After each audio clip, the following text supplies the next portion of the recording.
Yung kanilang warrant of arrest kasi wala sa archives ng ICC.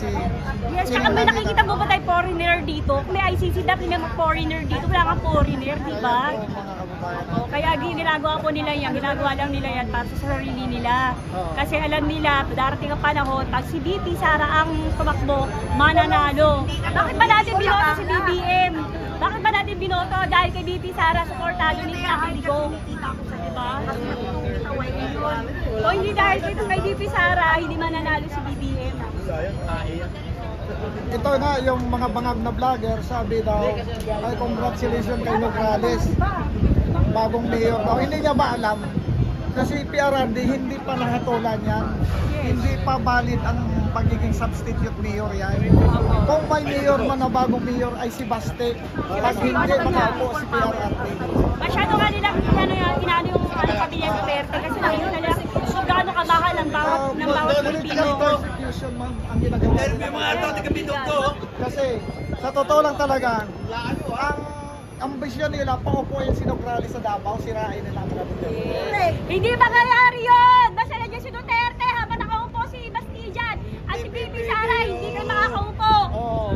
Kasi ang ambisyon nila, si Duterte, tanggalin nila ikukulong. Hindi ba nila alam na hindi pa convicted si Duterte? Yes, hindi. Hanggang walang conviction yun sa Supreme Court, hindi nila mangyayari yun. Sa sobrang daming tao nagsuporta.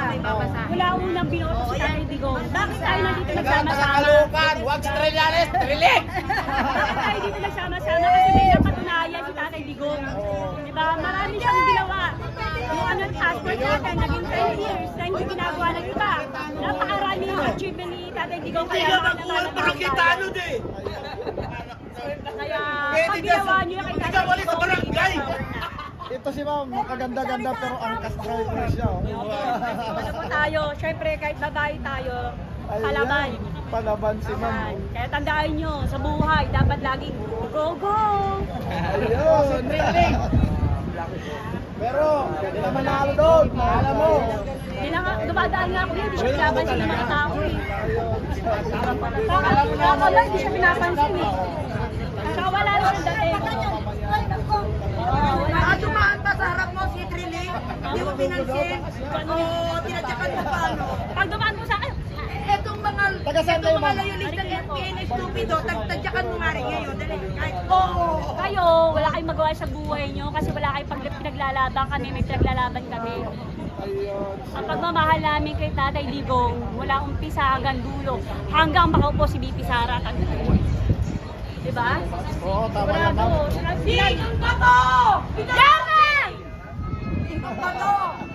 Sabi ko ako yung pagbukas, di pa nila nilabas si Tatay Digong, kukunin ko na bato, lalabas ko sa ratan. Ang bato mo nandun ang KBBM!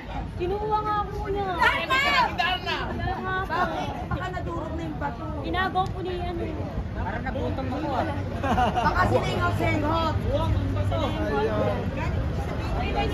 Sa, kung madadaan kayo dito guys ha, yan. May sticker. May sticker. Teka kuya, hipa ko. Meron ba? May channel ba kayo ma'am? Ayan po, Darna pa. Kuha lang ako kuya. Ayun, si ma'am may... Kilala ko si Ma'am, vlogger na ang kasto eh.